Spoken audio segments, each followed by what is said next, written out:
All right, first exercise we're gonna do is gonna be a supine servo press. We're gonna need a light resistance band, doesn't have to be super heavy, and I'm gonna kind of put it on my mid back like that, a little bit underneath my shoulder blades, and then I'm gonna loop it through my thumb on both sides like so. So if I was sitting up, it would be like this. I'm gonna come down on my back in a hook line position, so we'll have about 45 degrees of bend at the knees and at the hips. Feet are in the ground, if you can't see that. And then the band on that mid back. I'm gonna think about maintaining contact at the back of my pelvis, so I'm not kind of too arched or extended, I'm not too tucked underneath and losing that, but I'm just nice and relaxed. Put your feet at a distance to where you feel the bony part of your pelvis on the floor. Bands on the mid back, looped around the thumbs. My arms are long. All I want to think about doing once I'm in this position and maintaining it is reaching my arms forward and spreading out my shoulder blades.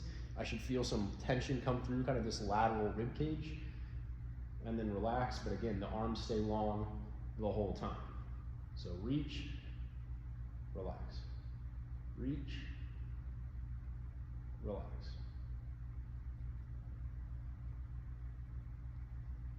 Shoulder blades come back a little on the down, and then they reach forward like you're trying to get your shoulder blades up towards the ceiling. The arms are staying long the whole time, so I'm not doing like a bench press motion. The elbows are kind of locked, or at least a little bit close to extended, and then from here, I'm just moving the scapulas up towards the ceiling and then relaxing down. All right. Second exercise, we're gonna use a foam roller. If you didn't have a foam roller, you could put like a rag on your arms to slide up the wall, or even just slide your arms up the wall, assuming there's not too much friction going on. I'm gonna use the foam roller. That will make it a little bit easier if you have access to that.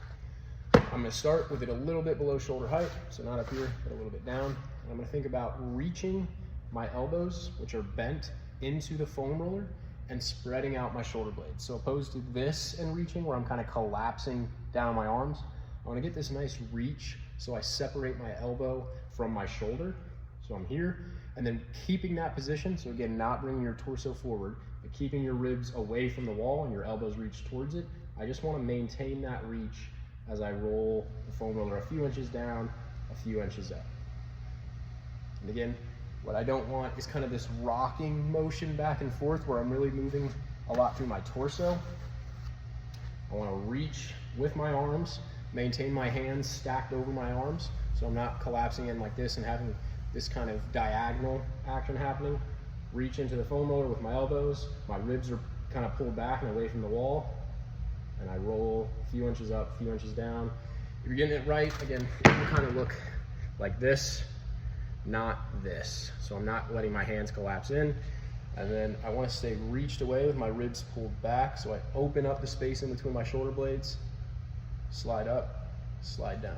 Not rocking back and forth and getting that movement through your back. If you get it right, you're gonna feel the back of the shoulder blades working, and that serratus muscle kind of beneath your armpit taking some tension on that. All right. And then final exercise we're gonna do, we're gonna use something like a block. You could probably even get away with like a firm pillow that has some width to it. But I'm gonna come down in a similar position as the first exercise.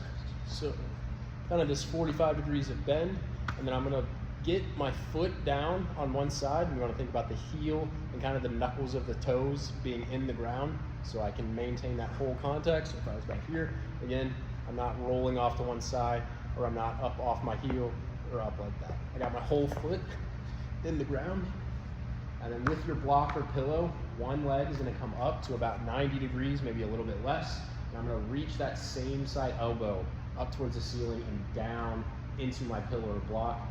Based on your range of motion and kind of what shapes you can pull off, you might have to get something bigger or shorter, most likely bigger to help you not have to crunch too hard into it. But I'm in this position, I got my foot on this side pushing into the ground, so I might feel a little bit of hamstring. I'm just gonna try to relax. I'm gonna take a nice soft inhale through my nose. And then I'm gonna blow air through a straw nice and soft and aim for about 5 seconds on the exhale.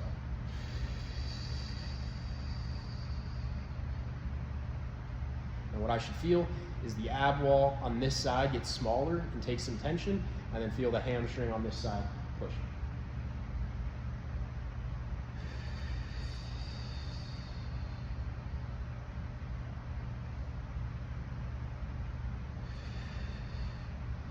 We'll do about 5 breaths in that position. Very important. I'm not crunching to get this where I'm turning it into this crazy crunch exercise, but my back is relaxed and I'm reaching the elbow down into the block that's on the thigh. Very similar to the other exercises we did, maintaining that and then getting my breaths. Silent inhale through the nose, long exhale through your mouth. You should feel the abs on the side that has the block or the pillow get smaller and take some tension. That will be indicative that we've brought the tension kind of into the front ab wall and taken it out of the back side and kind of the lats where we have a lot of restriction in mobility and going overhead, things like that.